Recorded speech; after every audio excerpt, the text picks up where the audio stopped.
Le journal avec STM Transport Voyageurs. Une nouvelle façon de voyager.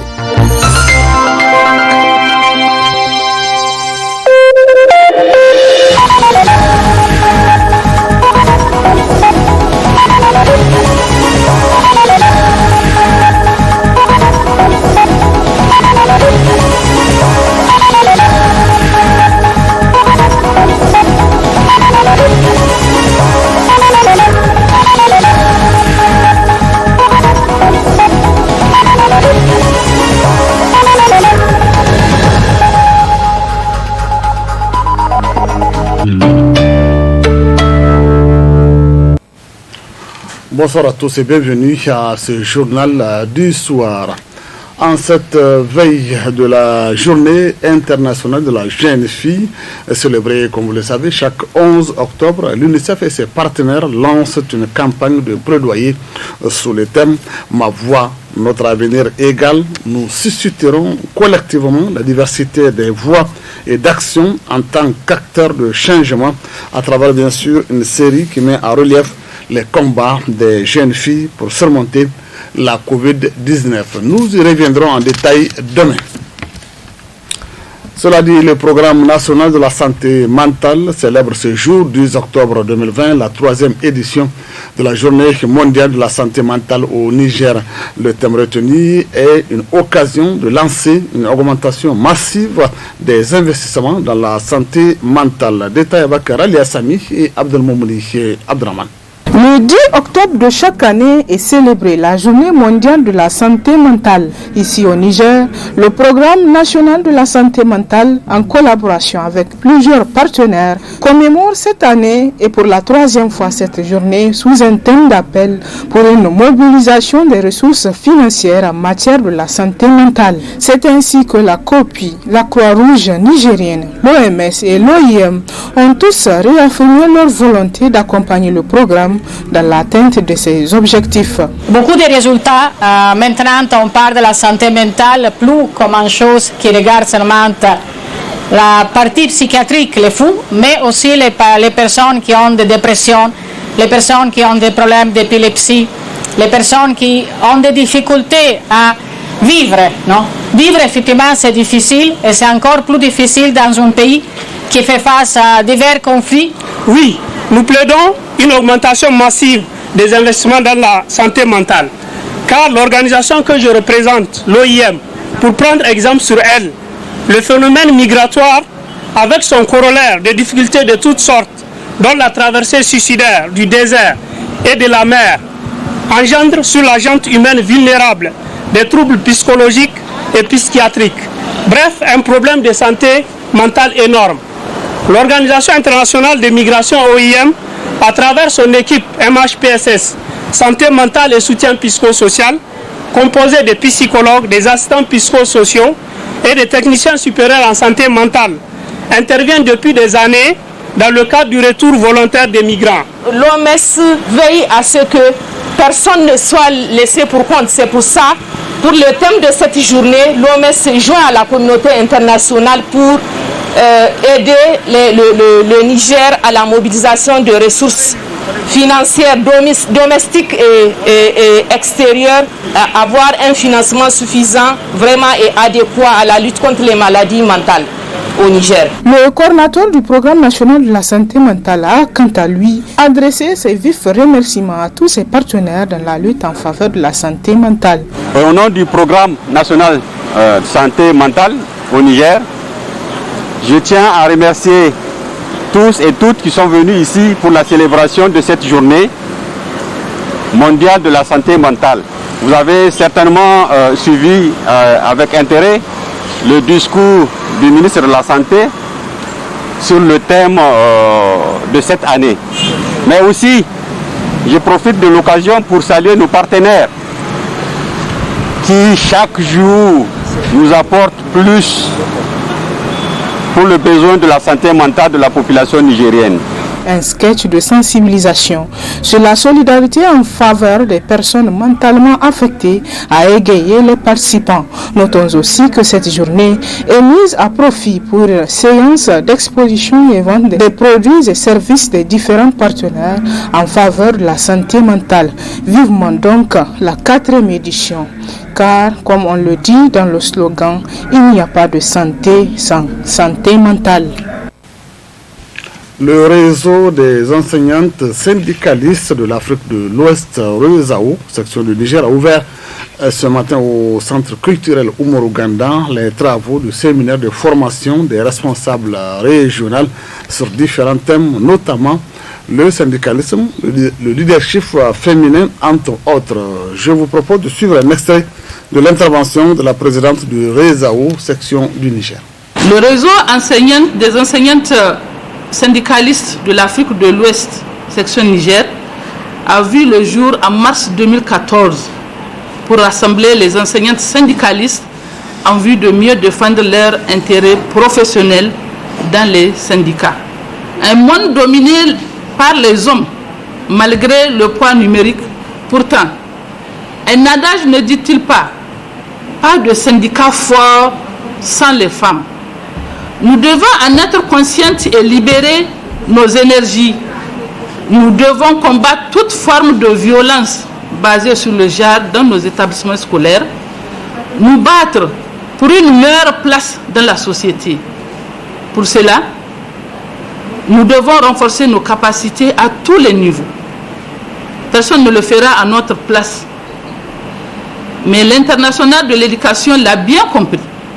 C'est pourquoi elle a initié ce programme pour accompagner les femmes enseignantes partout où cela est nécessaire. Un droit ne se donne pas, il s'arrache. Nous adressons nos vives félicitations à l'UE et particulièrement à la camarade Anaïs Daemba qui, depuis son ascension au poste de coordinatrice sous-régional, ne cesse de s'activer au profit de ses camarades enseignantes. À quelques jours de la rentrée scolaire, les classes restent toujours occupées par les victimes du débordement des eaux du fleuve Niger. Les autorités prévoient de réinstaller les victimes des inondations recasées dans les dites classes. Comment cette décision est-elle accueillie par les concernés? Suivez des précisions dans ce texte réalisé par le studio Kalangu. Gouverneur de SG Mairie, ikaine ha irmu sola suba alfazar hal 6h du matin ngega ka ga kondo bore nan kanyege bore e berje hala im digir anna tanda bore man jirbu mon wasinsi ni mon wani mon kungu ni me ka imni lokol ma sola zan kaya hankan dinga haira gotere no aga kanaga hunkuna zama lakalai no ga kan gano zai lakalai mu kani kirgo hamburu im squatter sai mannan bore wana dumo mannan ki konde pare zai do nan ki pare zai tan ngani konde ite handu iye bar kunno man zagiga ba hamni man zagiga nan go musajinu gondin da hinne wasu da har jau kalbore mu ko nan go mu urga har cici yan girgon ware gwamnati gano im stir sai mannan wana walde mu duz wana dumo di konde bore nan kan harigo danjigo nan kan ba fune hanago da loktor kwara da lokol zamso barkan ine izum funa hal pare zai do ka shirk saidu ni be ki kan da gagoi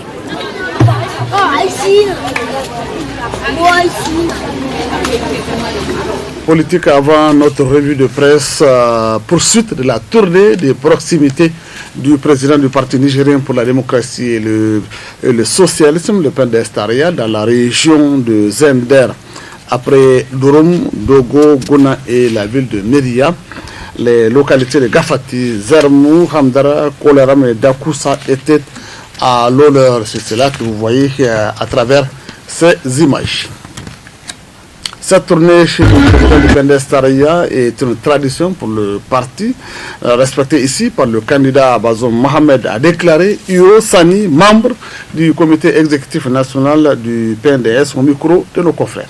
Vraiment témoin, depuis que nous sommes sortis, partout où nous sommes passés, c'est une foule immense, électrisée, qui accueille le président Bazoum Mohamed et qui est enthousiaste.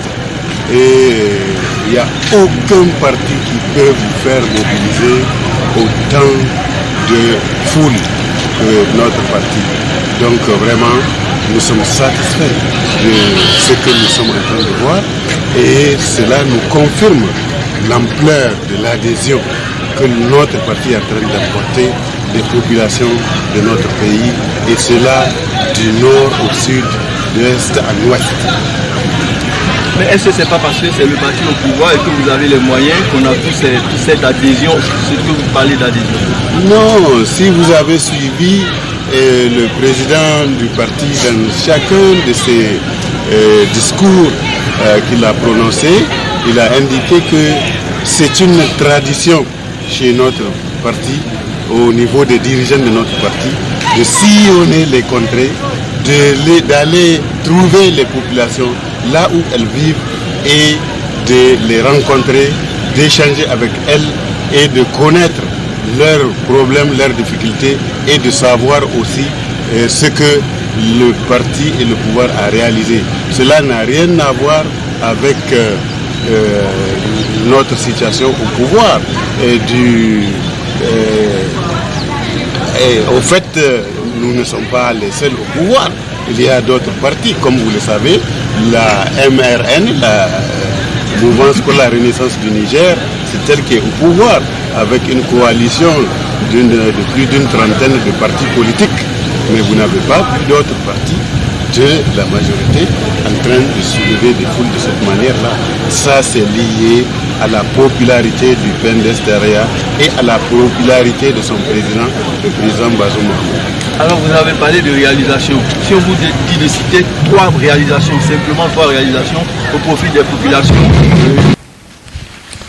C'était donc la réaction de Hiro Sani. Je rappelle que les membres du SEN du PNDS Taraya, il est bien sûr interrogé par nos confrères à l'occasion de la tournée de proximité du président de son parti, le PNDS Taraya. Nous en venons ainsi à la revue de presse hebdomadaire, comme chaque week-end, comme vous le savez.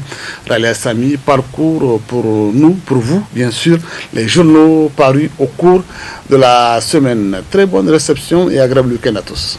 Élection présidentielle, Hama vise Bazoum, le duel à distance. Écrit en gros dans ses titres, le journal L'Éclosion qui rapporte que la campagne électorale pour les présidentielles s'annonce des plus houleuses de l'histoire démocratique du Niger, post-conférence nationale. La tension est vive entre le candidat du parti au pouvoir PNDS Taraya, Bazoum Mohamed, et le chef de file de l'opposition, Hama Amadou. Nous appelons toujours le confrère pour qui, le dimanche dernier, l'autre était à Maradi où il a animé un géant meeting. Dès le lendemain, le lundi, le second lui a emporté le pas pour aussi tenir un tout aussi géant meeting. Tout divise les deux hommes selon toujours le journal. L'un est presque sûr de sa victoire puisque c'est le parti politique qu'il a investi qui est au pouvoir et en conséquence organise les élections. De ce fait, Bazoum Mohamed, puisque c'est de lui qu'il s'agit, ne vise à travers ses tournées de proximité qu'à légitimer sa victoire certaine. L'autre, Hama Amadou, est tout autant sûr de sa victoire, mais si et seulement si les élections sont organisées de façon transparente, équitable, inclusive et démocratique. Cependant, tous deux ont un point commun. Le doute subsiste sur la candidature de l'un comme de l'autre.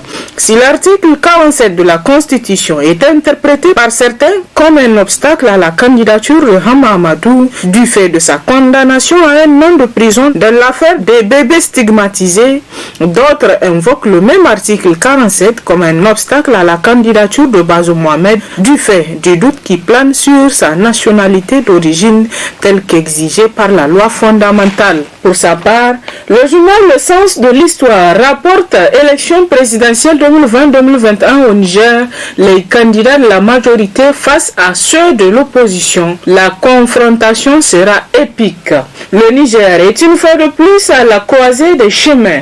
Jamais au grand jamais, une élection présidentielle n'a été autant disputée que celle que s'apprête à organiser organiser notre pays à l'issue du deuxième et dernier mandat du président Issoufou, écrit le journal. La multitude des candidats ajoutée à l'absence d'unanimité autour du candidat du parti présidentiel et aux récriminations des partis de l'opposition et même d'une bonne partie des partis non affiliés complique la possibilité de pronostiquer quant à l'issue du scrutin. Le journal rappelle qu'en 2016 déjà, l'idée de la réélection dès le premier tour du président Issoufou, candidat à sa propre succession, communément appelée Koukao, n'a pu se réaliser. Beaucoup d'observateurs et analystes politiques se demandent encore comment la question des candidatures à controverse sera réglée à seulement quelques mois des échéances électorales.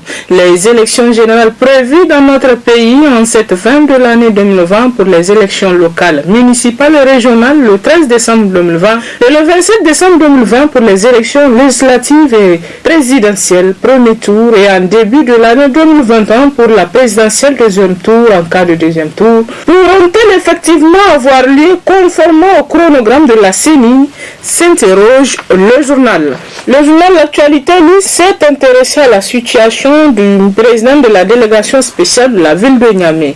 Il s'interroge en gros dans ce titre: quelle est la situation actuelle de Mokhtar Mamoudou? La semaine dernière, le président de la délégation spéciale de la ville de Niamey, M. Mokhtar Mamoudou, annonçait comme dans un film hindou, notamment sa démission après 3 années passées à la tête de la ville de Niamey, nous apprend le confrère, pour qui cette démission tardive du haut commissaire du projet Niamey-Niala s'inscrit dans le cadre de sa participation en tant que candidat aux élections locales du 13 décembre prochain pour le compte de son parti, le PNDS Tareya. Il aspire revenir à la tête de la ville de Niamey, mais cette fois-ci pas par désignation, mais plutôt par vote, pour mettre de côté la casquette de délégué spécial, c'est-à-dire un maire non élu par le peuple, se basant sur ses réalisations faites un peu partout dans la capitale, susceptible selon lui de lui procurer beaucoup de bulletins de vote le 13 décembre prochain au niveau de Niamey. Selon toujours le confrère, quelques minutes après une longue et bleue lettre dans laquelle il disait entre autres, je cite: aujourd'hui Niamey est une ville métamorphosée, une ville salubre, débarrassée des montagnes d'ordures qui jadis la dévisageaient, une ville coquette avec des espaces verts, des rues aménagées, éclairées et de nombreux autres équipements collectifs au grand bonheur de la jeunesse, une ville répondant aux normes internationales avec la réalisation des routes modernes et d'échangeurs, une ville dynamique et attrayante ayant la capacité d'organiser des grandes rencontres internationales. Fin de citation. Mokhtar Mamoudou est revenu sans gêne, mais avec les yeux pleins leurs moyens à l'intérieur pour annoncer aux citoyens de Niamey que sa démission n'a pas été acceptée par le pouvoir en place et par conséquent, il continue d'assurer ses fonctions à la tête de la ville de Niamey. Du jamais vu dans l'histoire de l'administration nigérienne, surtout quand on sait qu'au même moment des faits, une note du ministre de l'Intérieur accusant réception de la lettre sans numéro du délégué spécial de Niamey en date du 28 septembre 2020 par laquelle Mokhtar Mamoudou lui présentait sa démission pour être candidat aux élections locales. Or, pour d'autres citoyens nigériens, la démission volontaire d'un agent de l'État de son poste, comme cité si haut, peut bel et bien lui permettre de déposer sa candidature pour les locales qui suivent. Par contre, d'autres citoyens estiment qu'il n'appartient pas à Bazoum Mohamed et principalement à la section de Niamey du Parti Rose de se lancer aveuglément dans une course sans lendemain, susceptible de rejet par la Cour constitutionnelle de la liste des candidats de Niamey, bien qu'il faut le reconnaître, c'est un thème qui n'a jamais fait l'objet de formation, de sensibilisation au sein du PNDS Tareya. C'est désormais chose faite. Mokhtar Mamoudou est ramené à la place que le PNDS lui a attribuée depuis qu'il a commencé à tort ou à raison à s'accaparer des réalisations et initiatives du projet Niamey-Niala. Sur ce point précis, le journal note que le PNDS refuse de remettre à César ce qui lui appartient. Bien que le projet Niamey-Niala est une idée du président de la République, force est selon le journal de reconnaître que l'ancien président de la délégation spéciale de Niamey, M. Mokhtar Mahmoudou, a joué un grand rôle dans les efforts de transformation de la ville de Niamey. Puis le Monde d'aujourd'hui rapporte à sa une perspective électorale face à la volonté de faire peur pour se maintenir au pouvoir. Le peuple se révolte. Mis au pied du mur, sans autre alternative que de se battre avec les seuls moyens que lui laisse le régime, les leaders de l'opposition ont entrepris de mobiliser leurs troupes en vue de faire barrage à toute manœuvre frauduleuse. Ibrahim Yacoubou, Hamma Amadou, Mahaman Ousmane et les autres ont finalement pris leur bâton de pèlerin pour galvaniser les Nigériens à refuser tout report des élections et à veiller à ce qu'elles se tiennent dans le respect des règles de transparence. Aujourd'hui, le journal nous apprend que les germes de contestation sont enfuis dans les cœurs et les esprits. Des quatre coins du Niger, on n'entend que des mises en garde. Les Nigériens se disent déterminés à se battre au péril de leur vie pour défendre leur suffrage. Car depuis les sorties des leaders de l'opposition, les choses ont changé, estime le confrère. Les Nigériens n'ont plus la trouille. Ils se disent déterminés à se battre au péril de leur vie pour préserver le cadre démocratique et contraindre le pouvoir en place au respect de leur désir de changer la gouvernance en mettant out ceux qui se sont illustrés par le trafic de drogue, de devises et d'armes, les détournements massifs des deniers et biens publics, la corruption, le népotisme, la violation de la Constitution, le mépris des Nigériens et de leur dignité, etc. Par enregistrement vocaux ou par vidéo, les mises en garde vis-à-vis du pouvoir laissent présager que les confrontations avec les forces de l'ordre abusivement utilisées pour briser les manifestations populaires sont inévitables. Quant au nouveau républicain, lui, il rapporte dans sa parution que Hamma Amadou est un candidat qui fait corps avec le peuple. L'opposition politique nigérienne commence à sortir ses griffes, prête pour l'ultime combat politique. En fait, elle n'a pas de choix car acculée, elle ne peut que faire face à son destin, à aller dans la confrontation qu'elle redoutait, qu'elle voulait éviter à un pays fragile, écrit toujours le confrère pour qui le président du modèle Faloumana a annoncé les couleurs depuis des jours qu'il sortait de l'ombre pour s'affirmer sur l'échiquier presque requinqué. Hamma, depuis des jours, est allé à la rencontre des Nigériens. Nous apprend le confrère. Plus que d'aller à la rencontre de ses militants, Hamma Amadou, en allant dans certaines parties du Niger, rencontrait au-delà de son parti des Nigériennes et des Nigériens qui se plaignent de ne l'avoir pas vu depuis des années et ceux-ci l'accueillaient avec une certaine ferveur comme pour lui témoigner leur attachement autant à sa personne qu'à ce qu'il porte comme ambition pour le Niger et les valeurs de dignité, de justice et de rigueur qu'il incarne pour son peuple. Ces visites visent, selon le journal, à montrer à un autre qui, il y a quelques semaines, lorsqu'il battait seul campagne sous le fallacieux prétexte de prendre contact avec ses militants, pouvait croire que ce terrain lui est acquis, peut-être comme le soupçonnent ses adversaires par les nombreux milliards au moyen desquels il mobiliserait des foules qui sont loin de faire un choix de cœur.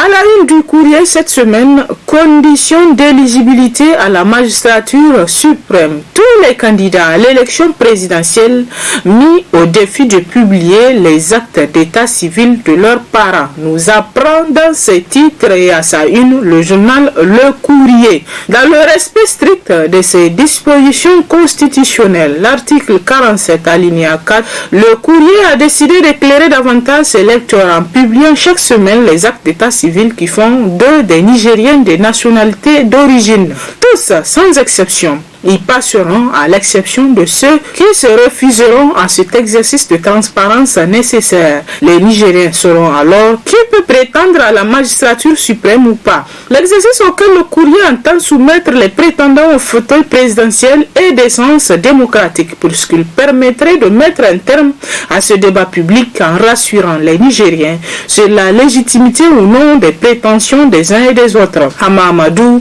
a lancé le défi à Mohamed Bazoum Mais ce dernier n'est pas l'unique candidat à l'élection présidentielle. Ils sont déjà plus d'une dizaine et les Nigériens gagneraient certainement en confiance, en sérénité et en culture démocratique en leur permettant directement et sans intermédiation douteuse de se faire une religion sur ce qu'ils veulent savoir pour être édifiés. Non seulement l'exercice est utile, voire indispensable à la tenue d'élections apaisées et démocratiques, mais il sert indiscutablement à l'avenir en clarifiant pour tous ceux qui pourraient l'ignorer les limites de leurs prétentions. Aussi, invitons-nous tous les candidats à l'élection présidentielle déjà investis par leur parti politique ou en voie de l'être de nous faire parvenir les pièces d'état civil de leurs parents directs, père et ou mère, écrit le journal. Et c'est l'essentiel de l'actualité politique à travers les journaux. Très bonne lecture et à la semaine prochaine, Inch'Allah.